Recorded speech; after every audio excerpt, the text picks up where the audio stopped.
libaku ya kolanda biso mokolo ya lelo tozali lelo mardi le 6 janvier 2025. Bienvenue à ce nouveau numéro. Tout partager, tout liker, tout partager massivement. Une très bonne nouvelle que nous venons de vous annoncer. Depuis lobby, Mokonzambo Kasalaki a aller-retour Rwanda, Kinshasa. Alors il y a eu beaucoup de spéculations, côté rebelle, qui est en médiation, il y en a tout ça. Il y a des choses qui se passent maintenant. Parce que mon toit l'histoire américaine à niveau de Afrique centrale, c'est Lorenzo. C'est Lorenzo, on doit charger parce que corridor à l'obito, base américaine, va investir rebelle, c'est Angola. Là, il faut voir bien. Donc Angola est à l'issue des Américains. Aujourd'hui, c'est l'Angola. Ce qui m'a l'air que Outa et Koya pour la Kagame et Kouta Nangola.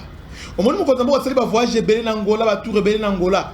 Donc Aebi Makambo Oyo Azali Kosala. Mais et là on est que Angola kuna. Papa, c'est la fin de Paul Kagame. Chaque chose a un début et une fin.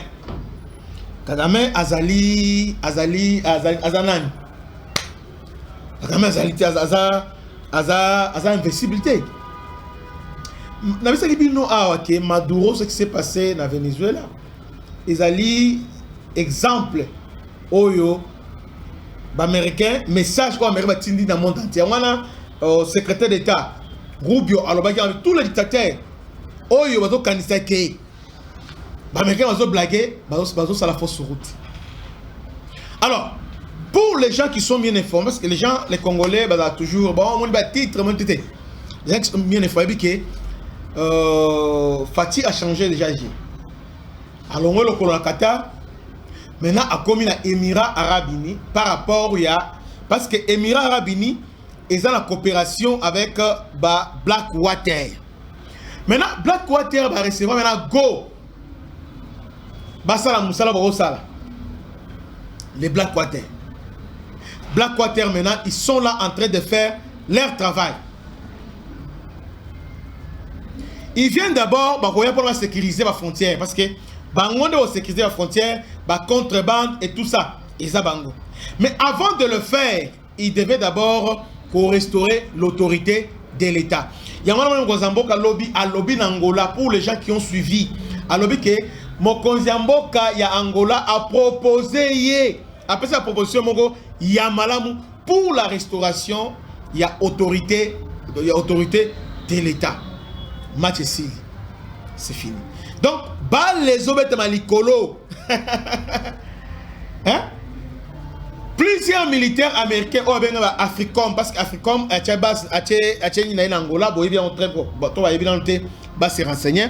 Ils sont en Angola, ils se préparent déjà. Et vous savez que Kabila avant de partir. Oh, Zali rappelle, ça va te belé, oh, il va se douter encore. Kabila avant de partir, Kabila n'est pas parti de son propre gré parce que les Américains l'ont menacé. Va utiliser Lorenzo et aussi les Américains, ils la base à Gabon déjà. Nana est bien monté bon. On a bien monté les informations pour la bino que Kabila pour organiser l'élection en 2018. Les Américains l'ont menacé pour dire que non, sont organisés à monter au Ruisseau Canadien. Les Américains étaient déjà en face de Gabon et aussi Angola avait le go d'attaquer Kabila. Il y a moi la dernière sommet na Sadek alors qui je vous dis pas au revoir mais je vous dis pas adieu mais à bientôt. Donc jour ce comme Meki c'est fini. Les Ayaki ce que va confirmer que non t'es dans Botika on a organisé l'élection voilà jour one. Bandeko Kagame plus de 30 ans, il y a règne sans partenaire une fois, il y a Grand Lac à terroriser la population. En réalité, c'est Kagame. Et là, on a expliqué aux Congolais plusieurs fois. Autant que M23, Nanga, Zaidi Ngoma,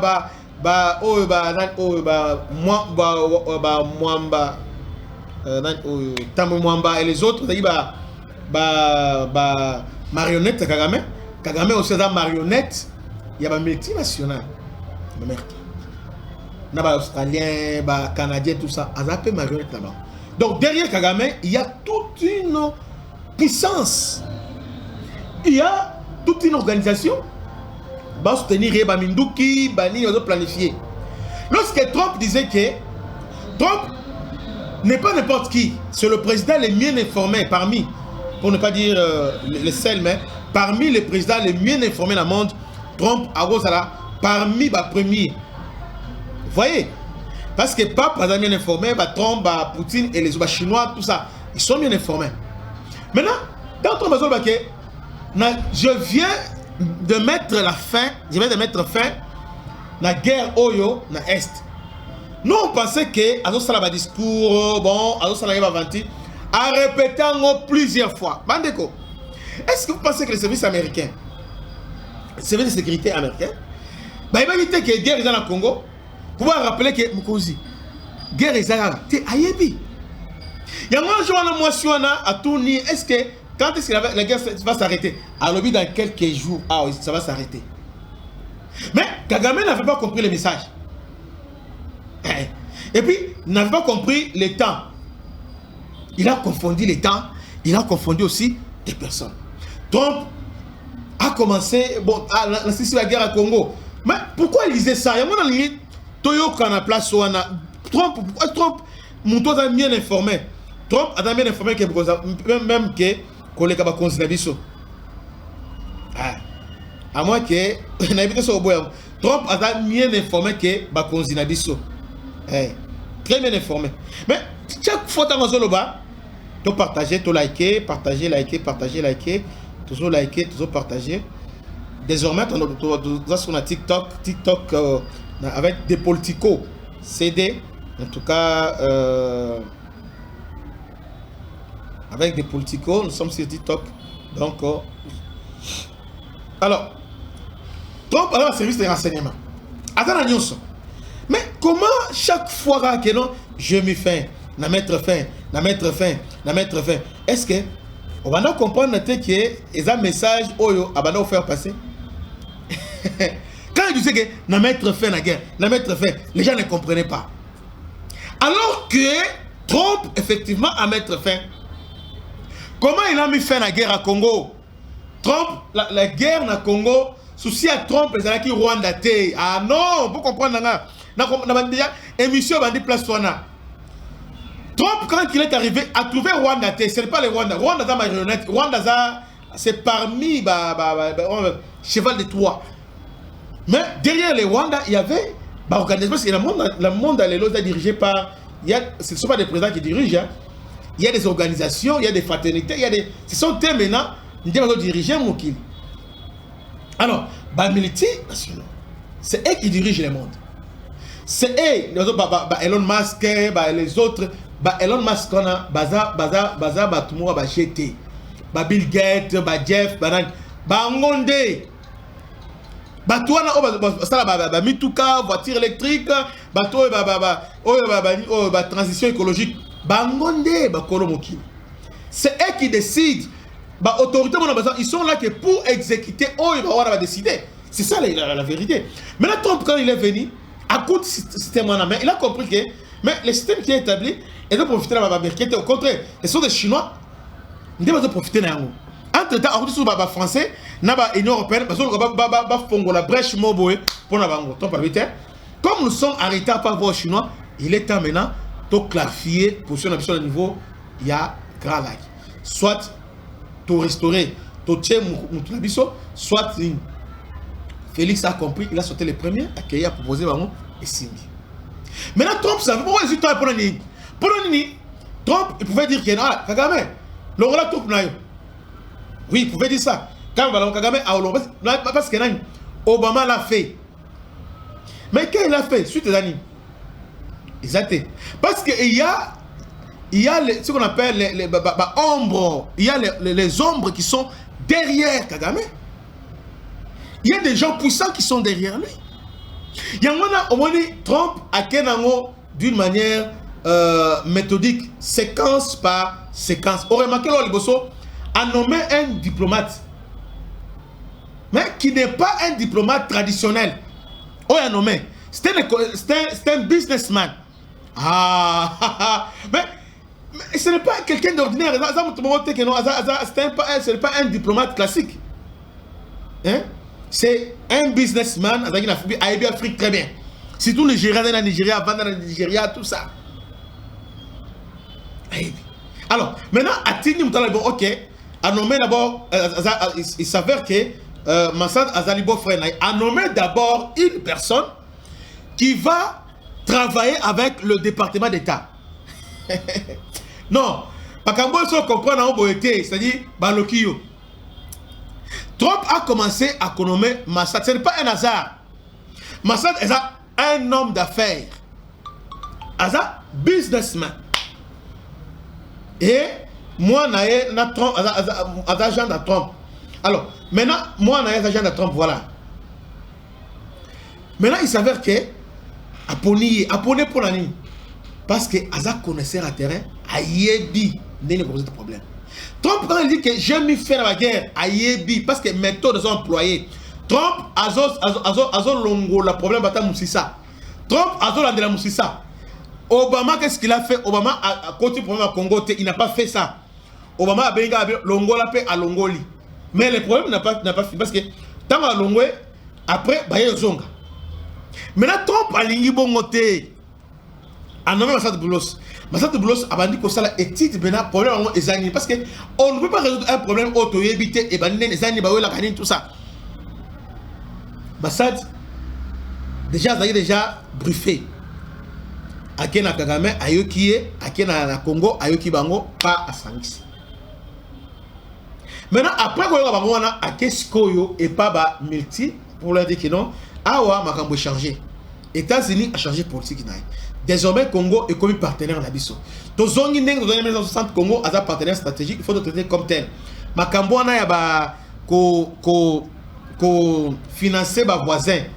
Hein, bah c'est mes insécurité, c'est mes chaos, ça ne profite aux États-Unis. Nous voulons maintenant venir par la porte.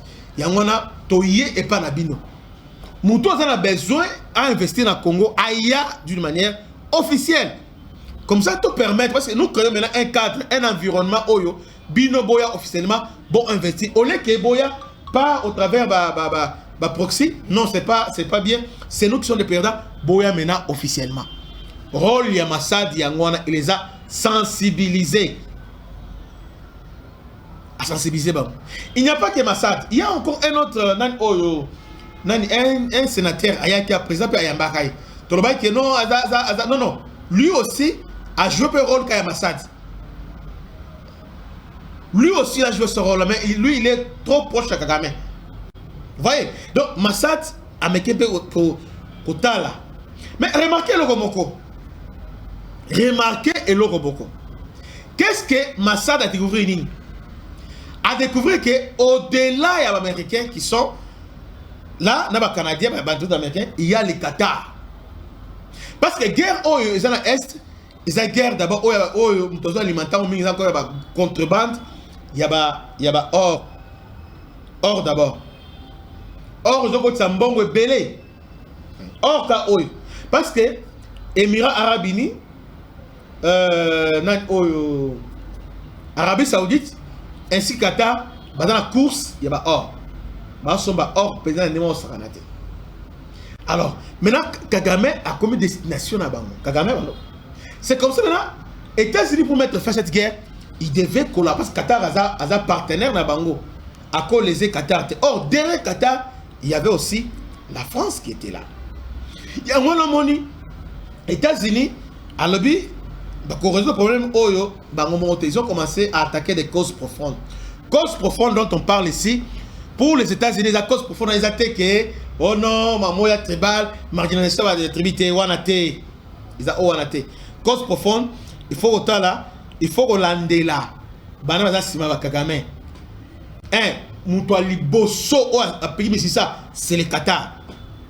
Actuellement, c'est bon. Président Oyo, Moutouazo financé Qatar, Kagame, c'est le Qatar. C'est le Qatar, Moutouazo financé Kagame, na niveau 0-0. Alors, ce sont dit, Comme Qatar a un partenaire Nabiso, pe Azamoutou Nabiso, alors il faut maintenant une approche. Autant que le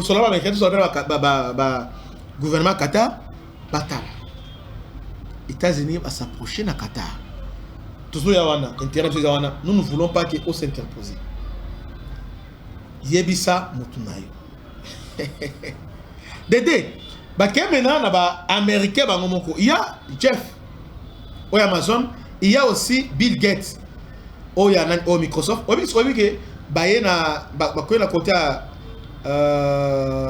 dit cobalt métal. Cobalt métal. Déjà, on a une distance d'exploitation. À niveau, il y a maintenant, on ne peut pas exploiter lithium. Deux déjà sont déjà là. À part Bango, il y a plusieurs entreprises qui ont déjà se manifester. Vous voyez? Maintenant, Kagame, il est nostalgique. Les Américains ont compris. Maintenant, les Européens, déjà, qui sont les Européens qui sont dans ces bains-là? Ils ont dit l'entreprise, c'est Total Énergie. Total Énergie, il y a ESCO. Ah, Bandeko. Ça, ce sont des causes profondes que je vous parle. Hein. Guerre présente Est et Yangwana. Donc, si on vous demande guerre Est, on a besoin Yangwana. Ce qu'on comprend dans le bon côté, on comprend que les États-Unis n'est pas là pour. Parce qu'il y a l'Ingibi sauté. Les États-Unis est là pour ses intérêts. Mais entre-temps, à trouver France. D'abord, France a un intérêt ma casse na Congo. France na Kiv. Gaz. Au travers au total énergie. Et puis dans la Albert, associé à Ouganda pour exploiter pétrole au niveau du lac Albert. Vous voyez? Donc, France maintenant, pour France, pour instabilité Zala, pour l'année, Ouganda a continué à exploiter pétrole à lac Albert Yemoko avec Total Énergie. Entre-temps, France après c'est Ndingisa. Kagame a continué à Bukavu Goma Nenga Ziwana, on va continuer pour ça là exploitation dans la lac qui pétrole. C'est beaucoup d'argent. Au moins le pétrole aux lac qui dans la lac Albert, et là plus que colta oui colta c'est beaucoup d'argent. Mais aux lac Albert na lac Edouard. So comme lui na Djoguna Museveni na zole là, luboya bon luboya. Donc il y a que makambu examiner. C'est comme ça maintenant, la France va s'allier na Qatar pour l'exploitation. Trump pour naie tellement que à Kenya na Qatar va solo l'union son. Mais Qatar joue à l'hypocrisie, il joue l'État. Pour la Qatar, pour naie aza satisfait. Azo linga Alex la trompe ta. Comme ça, le président Oyakoya, bon, on peut-être espérer continuer à avancer avec la France. Derrière le Qatar, il y a aussi la France qui est là. Donc, il y a Qatar et or, pétrole, gaz, dans le niveau, il y a la Kivu, dans la Kidwa. Voilà ce que Moussala Oyonani, Moussala Boulos Assali. Quand il a fait ce travail-là, Assali répond à Trump. Normalement, Trump a le but à trouver la solution. Bon, Qatar, il par Noyangoy, il y a une raison pour laquelle au moins émir à Qatar à Yakia. Il y a beaucoup de choses. Combien de choses? Parce que normalement, il devait montrer la bonne foi dans les États-Unis. Alors, que bon, le col avant de frapper, au Tikanga National Bango, n'a négocié. Qatar a investi et pas Nabiso. Plusieurs milliards, plus de 20 milliards, il a investi. À qu'est-ce que le Rwanda, Sololi après pas Nabiso. Mais en même temps, ouvrir les coins, mais Qatar a consolidé. Ah, ça devient compliqué. Alors Qatar était là pour harmoniser, parce que les États-Unis assistent par Naï. Trump, à Sangissi Kagame, Tshisekedi, va signer d'accord. Maintenant, est-ce que son nom au Qatar, pour l'ennemi, va rebelle, va quitter le territoire, va restaurer tout ça l'État. Qatar maintenant a bandit manœuvre avec Kagame. Non seulement ça, Kagame a insulté les Américains. Trump, devant les caméras, Kagame a signé. Et puis, 2 jours après, à reprendre Bitumba. Non seulement attaquer, c'est lui qui lance les attaques. Et puis, Azoli n'est plus loin. C'est-à-dire à défier l'autorité à Trump. Exactement ce que Maduro a fait. Exactement ce que les autres font. Et ce qu'il a fait. Il y a un ministre des Affaires étrangères, le secrétaire d'État américain, le message au Trump a fait na arrestation Maduro, et ça d'actualité pour tous les présidents. Oyo, dictateur qui croit que Trump a blagué. Ce qu'il dit, effectivement, il y a un kanisa. Ah, vous voyez. Alors, maintenant, dans minute Trump, pour une histoire, pour lui, encore un président Oyo a fait américain. Hein? Et s'il n'est pas économique, parce que Trump a sali mon bébé, a sali belé na tamuke. Trump a eu la kanda, a sali belé na tamuke. Oyo a sali ba moni mouton après Trump. Alors exactement, Trump a fongoli ba brèche belé. Vous voyez, dans les États-Unis. Donc les États-Unis a zongeli qui gendarme na niveau Afrique parce que comme si atikela qui banan o français ba ogité ba Russie na Chine so ba zongeli maso. Ba zongeli ma mbwana ya président africain Kocha Kolongola ba zongeli. Maintenant obstacle maintenant na niveau ya Grand Lac c'est Kagame. Trump on comprend maintenant que cet homme a commis obstacle. Non seulement lui, il y a aussi Museveni. Parce que Museveni a compté après l'élection a attaqué Ituri, a récupéré, avec Benedicto français, a récupéré Ituri. Voilà leur plan. Les Américains ont compris, ok, comme tel est le cas, il faut commencer d'abord par renverser Paul Kagame. Alors pour lui renverser, il faut maintenant qu'il y ait des gens sérieux. Soit on le fait au travers de la rébellion, comme ils sont en conflit avec la RDC, c'est un meilleur moyen, tout armé RDC, tout armé Blackwater, va renverser. Ou soit, tout financer opposition, il y a Rwanda, parce que ceux qui na Rwanda qu'on a démocratie côté, Kagame n'a pas sa part parce que il y a une minorité, bah toute la minorité, la majorité non. Ceux qui ont élection crédible, Kagame on les gâté, il ne passera pas. C'est comme ça maintenant, Blackwater, Bazobanda, Moussala. Félix Antoine Émirats Arabes Unis, Angola. Angola, il y a Africom. Angola, c'est lui détenteur. Il y a presque 40%. Sur 100%, il y a investissement américain en Afrique. Angola a 40% au travers port et Lobito.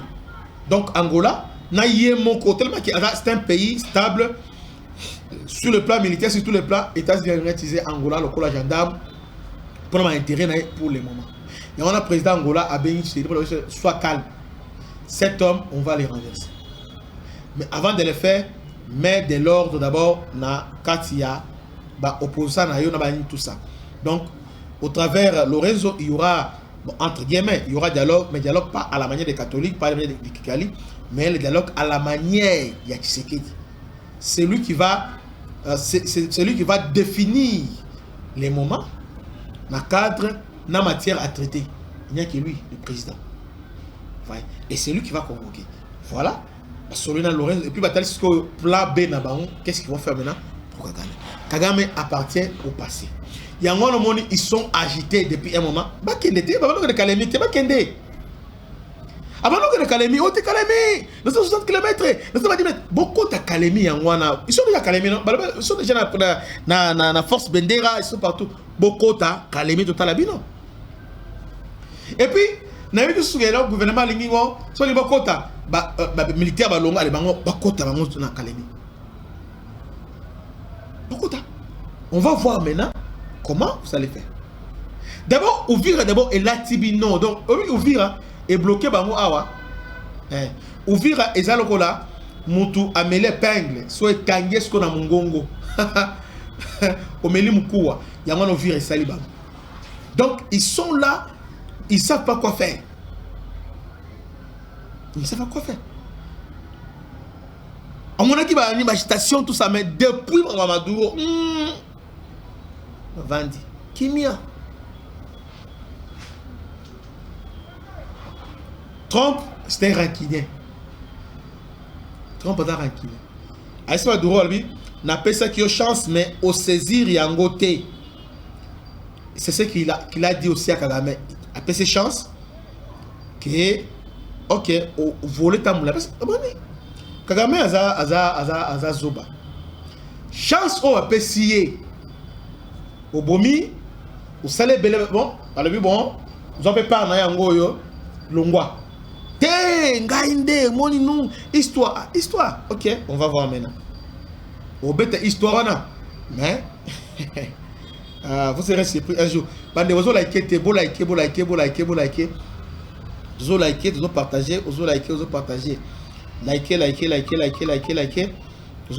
vous partagez. Alors, on a surpris un jour. C'est la RDC qui va arrêter Kagame. Oh, on va surpris. On va surpris. Tokangaï. Mais ce qu'on a dit, on va l'arrêter. Il y a un plan où ils allont monter. Mais on va l'arrêter. Ne vous en faites pas. Cet homme que vous voyez, les longs de vos hommes est bongo. Mais dans quelques mois, vous allez voir ce qui va se passer. Ils sont non. Oh non, FDLR. C'est fini. C'est fini cette histoire-là. C'est fini. C'est fini. C'est fini. Kagame, c'est fini. Donc, lié na niveau moko et pas Trump. Façon Oyo, on a évité. Hein? Je ne sais pas. On a évité soit s'en sortir. Hein? Je ne sais pas. Je ne sais pas. Mais, voilà maintenant le plan militaire. Shit, il y a Kagame et Kourout à partir à Burundi. C'est à partir à Bujumbura des places Oyo, ni au Kindi. Kagame, tous les militaires, il y a Rwanda, ils sont au Congo, la plupart dans le Congo. Na Rwanda, les militaires, ils ont des militaires. Il dit moi, Kagame, on a combien de militaires Oyo a tenu la Centrafrique, a tenu na Mozambique, a tenu na Bénin, et puis dans le Congo, et puis on va s'appeler Bélété. Rwanda, il n'y a pas de militaires, il y a vide là-bas. Ah, il y a un vide là-bas. Il y a un moment on a placé un base dans Bujumbura. Bujumbura, il y a plaque tournante, il y a carrefour. Il y a opération au Salema. Bujumbura, bandeko. Kangana Talelo, c'est Bujumbura. Directement. Bujumbura. Il y a un moment qui en prenant Ouvira, il voulait qu'on détruise menace. Il y a Bujumbura, mais stop. On a Télémi. Il y a Bujumbura qui est là. Donc, on va l'attaquer à partir de Bujumbura. Maintenant, si on l'attaque maintenant, est-ce qu'il a suffisamment de militaires à l'intérieur pour nous défendre Rwanda? Sinon, il y a des problèmes. Ah. Donc, il y a un plan. Oyo. Kagame, on l'a surpris. Donc, Kagame, les Américains vont signer. Donc, viennent de signer vraiment à la fin. Il y a Paul Kagame. Il vient de signer à la fin. Tous les scénarios de Télébino, on a donc Mouto il va armé, Mouto il va accompagner que je dis la vérité. Bujumbura, à partir de Bujumbura a surveillé 1. Kamanyola, Uvira et Bukavu. Vous voyez que aéroport, il y a ma casse dans la région. Ils ont Bujumbura. Ils ont Bujumbura. Ouvrir les aéroportés. Et puis plus loin, ils ont Kindu. Ils ont moins de distance, c'est Bujumbura. Mobutu l'a fait avec toujours militaire. Bayaki, Bakangani, Kamanyola. Mobutu l'a fait. C'est à partir de Bujumbura. Base monstre. Donc, Bujumbura et Kindu. Maintenant, Walkali, ils ont Kisangani. Et Kindu. Maintenant, Grand Nord, ils ont Beni. Voilà, Ndenge Bazo préparé pour renverser Paul Kagame. Papa, et là on sent la FRDC. Au moins, Baso se rendre wana. Bon dans la confiance dans Bangote, soldats à se rendre. Bon soyez, vous foutez les billets, soit à Kekamina, soit à Kitona. Jamais vous retirez avec Sangani, bon, soit Sangani, s'il y a un centre, Sangani paye à moins de distance. Centre recyclage des alliés. Mais moi je préfère que Barcelone se rendre Oui, tout se paye, tu vas voir, ok. Allez, qui tourne la direction, qui tourne. Qui bomango, qui tourne. Bah, sous 6 mois, bah, recycler, bango. C'est comme ça que ça se passe. Mais, ce qui est possible, lamba lelo, bouka lelo, ils avaient batati à ramé. Pour vous infiltrer, bah, soda bazo ya témoni, dengezawana, tolongwe. Allez, bah, yé, boulami, bango, bah. Or, qui dengezawana, bah, espion, dengezawana, bah, plaqué, bango, bah, dit, moana, bango, plaqué, bango, bloqué, belé, plaqué, bango. Ils sont là maintenant, là, bah, tout le monde, bah, dispositif, bah, plaqué, bango. Papa, guerre oyo, ils sont technologiques, hein. Ils sont là maintenant, discret ali, bah, détecter bango facilement. Ce qui n'est pas une bonne chose. Donc, il faut prendre des dispositions. Nyonso, nos militaires oyo, bah, se rendre. Oya biso, d'ailleurs, goma va se rendre. Tu récupères bango. Balamoko avion. Kalemi, allez, Kinshasa. Kitone. Recyclage. Faut en attendre 6 mois à Kitone. Et puis les militaires, militaires, il y a bataillon Guépard. Boso bango bozo ngisa bango. O ça des troubles wana. Zongisa bango na front. Bolongo la bango na front. L'armée, c'est la discipline. Armée bako zanga minduki, mais discipline té. Armée, ce qui fait la force, discipline. Armée, c'est la pyramide renversée té. Armée, c'est la pyramide. Commandant soit le but O, A, là. On ne sait pas faire le commandant. Même en temps de guerre. Vous voyez? Alors, ceux qui n'ont armée, hors douane les athées, ils avaient bien ma casse. Donc, voilà ce qui se passe. Les Américains, télémé sur Kagame parti Angola. Moi, Kagame, il ne parle pas d'Angola. Na Angola, on s'est kangele Kanda. Parce qu'Angola, il y a une guerre. Je dois atterrir par là. Il y a une guerre froide entre l'Angola et le Rwanda. Est-ce que vous voyez bien? Il faut que Christian Chevunde a révélé le Rwanda. Il y a une guerre entre l'Angola et le Rwanda. Guerre des années. La guerre, il y a corridor. Sortie en matière. Rwanda, mais ça n'a que y a Asali, donc il y a contrebande. Et que Rwanda, bah étiqueté à l'ébibine à combat Rwanda. Mais avec corridor en obito, c'est-à-dire, maintenant il a certification, bah que minerai et outils vraiment la place boé et bibi la voie normale au travers l'océan Atlantique. Oui, bah moi au travers l'océan Indien. Donc il y a Kenya ou soit Tanzanie. Mais plus c'est le Kenya. Vous voyez. Maintenant Angola, dans la guerre à Est, Angola est le principal bénéficiaire. Est-ce que vous voyez bien? Angola a tiré. Donc, mon guerre Oyo à Est, et voit ici Angola.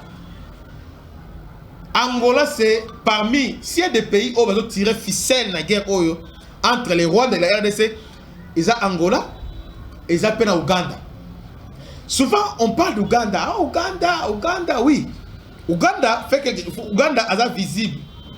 Mais Angola n'est pas différent de l'Ouganda. Sauf que la différence dans les niveau Angola, il le fait officiellement avec nous. Pourquoi je parle de l'Angola comme Angola, corridor à l'Obito.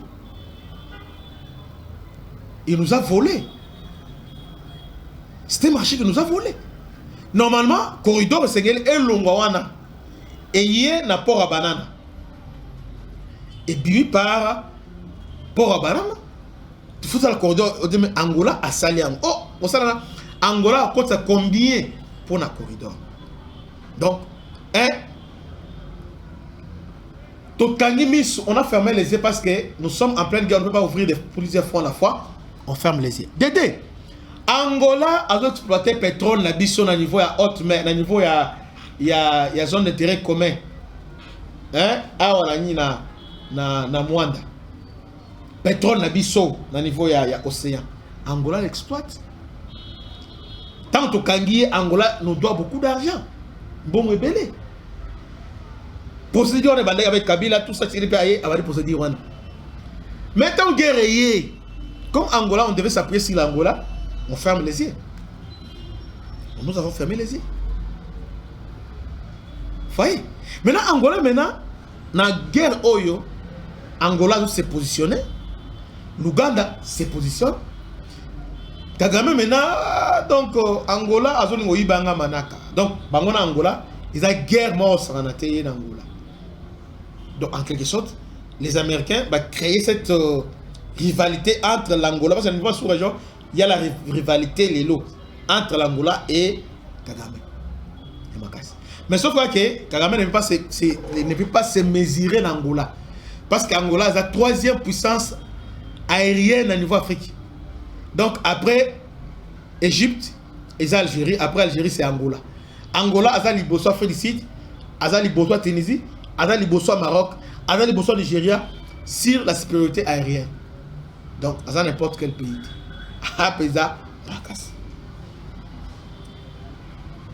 Donc autant que l'Ouganda nous vole, Angola aussi nous vole. Mais on n'a pas de choix. On n'a pas de choix. Lorsqu'on est faible, c'est comme ça qu'on doit subir. Et moi, nous les Congolais, nous devons nous réveiller. Dans la division, dans la méconnaissance, il y a d'autres pays qui en profitent. Qui tirent profit dans la guerre. On parle trop d'Ouganda. Nous sommes plus de 920 000. Hein? Mais là, nous sommes seulement... combien? Combien? 437 qui ont liké. Vous voyez, donc Angola aussi, nos pays. À part l'Angola, nous avons les Burundi. Est-ce que tu penses que Burundi est là pour son intérêt? Non. Pour notre intérêt, non. Oui, c'est vrai. Burundi, mais Burundi aussi. Burundi aussi. Mais au moins Burundi, bravo, parce que c'est un ami officiel. Mais Burundi, donc, entre tous ces états-là, il n'y a pas Oyo, Alingibiso, Te, Bazate. Seul état Oyo, qui est Oyo, Alingibiso, c'est la Tanzanie. Tanzanie, c'est lui. Moi, mon Tanzanie. Tous les pays voisins, Tanzanie. Angola, Te. Angola est en train de tirer les ficelles à Bitumba Oyo. Parce que tant que Salama, il faut accélérer le corridor à l'Obito. Pendant Bitumba, on n'aura pas l'état de construire, tout le monde de construire, et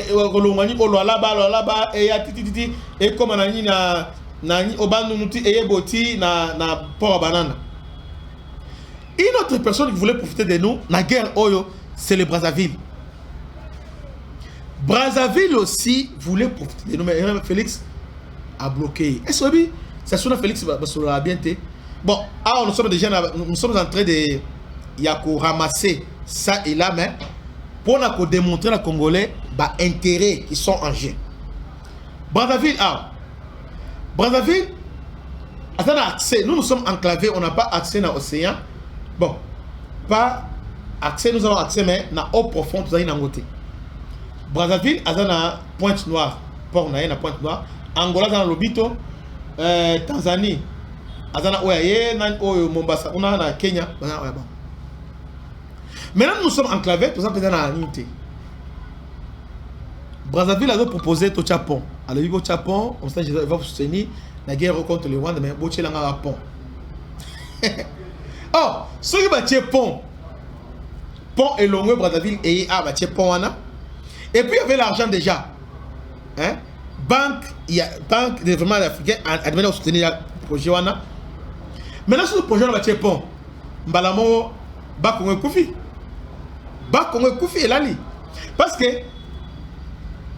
avec tous les Pakaboa, et ben directement Pointe-Noire, Mbalamo, et puis à Tongi Zela, Malam, Pointe-Noire, type Brazzaville, tous ces mondes-là. Donc, tous les pays qui nous entourent sont des prédateurs. Brazzaville, à Tongi, Penza, Kobanda, Pointe-Noire, donc bien, à Sali Penza, autoroute, pour Nanini, Bilo Kolongo, Malamon, Pointe-Noire, directement dans Brazzaville, pas 4A directement. Balamoko, Brazzaville est comment desservir Bissou. Tous les commerçants, allez, Pointe-Noire, Eboy. Balamoko, Mbongo, Brazzaville et Mati, qu'est-ce que Mati, Bambongo et Mati. Félix Anataya a été à Boy. Place Oyo, guerre Félix Nasa Soye bandi à partir wana donc bandi à partir o wana de guerre et bandi wana guerre na bango nde yango guerre et bandi wana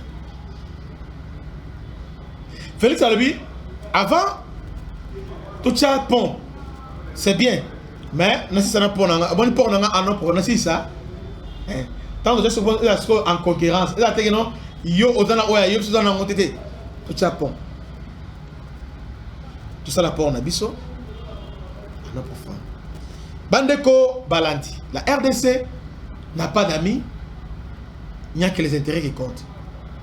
Félix essaye dans la mesure du possible. Il y a une situation où, mais c'est tellement difficile. Mais néanmoins, solution les leurs va trouver dans Kagame doit partir. Et Kagame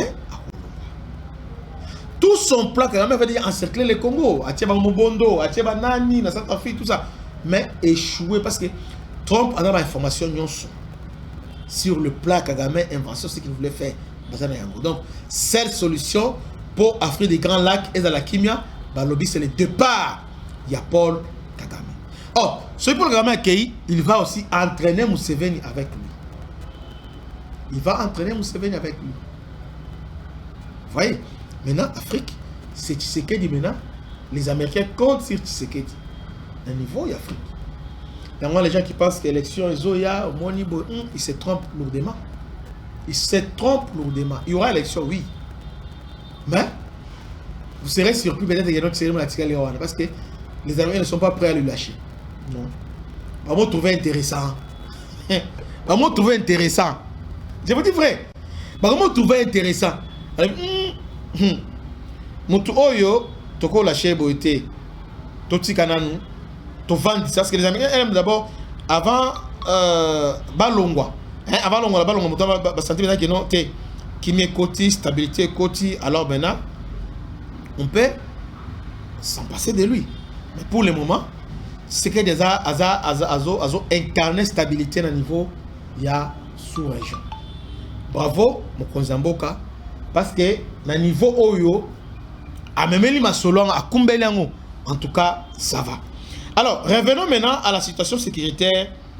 Il y a Uvira. La journée, il y a Lelo Nanubi. Il y a un commandant bataillon. Il y a RDF. Celui qui avait condamné l'opération contre Katongo. Ils avaient un plan, ils avaient cache d'armes pour pas surprendre Bisso, Bazo Baraka, Makobo et comme ça. Cet homme a été neutralisé, envoyé tout de suite en affaire. Envoyé en affaire. Donc le FARDC garde leur position. Ils sont en pole position et surtout avec appui à Blackwater Nengebaye. Aujourd'hui, nous sommes en bonne position. Mais l'autre au Senga, la discipline. Je ne comprends pas Mozamboka. Pourquoi il continue il y a comme ça la confiance dans le commandement Oyo. Dans le niveau il y a troisième zone de défense. Pourquoi? Il y a l'intérim alors qu'il faut qu'on nomme. Il y a un besoin pressant. Il faut en nommer. À part ça aussi, Moutoua Goma, Moutoua Nord-Kivu, Général Somo, il ne fait rien. Il est là pour planter des corps. Il ne fait absolument rien. L'Ongolais Général Oyo Somo, il ne fait rien. Au contraire, il est là en train de facilement et belé. Il est temps que Général Somo a l'Ongolama solo. Batia Moutoua Oyo. À continuer parce que normalement Beni et Seigneur Zala le centre mon commandement pour la libération Nord-Kivu. Mais Beni et Zola là. Notre général n'est pas alors général Somo, mais il ne fait absolument rien. Il est temps Balongolaï. Tala Moutouanan il y a Ituri. Localité à Boulé. M23 va continuer dans le centre. Moutouana à l'alité, général à l'alité. Bah fait oyo, ti n'en a récupéré pas à communiquer. Bon final. Il y a ça là. Localité de le général Oyo Luboya. Oh, il y a les Codeco, il y a Milice Zahir, il y a les VCPR, il y a les Ougandais.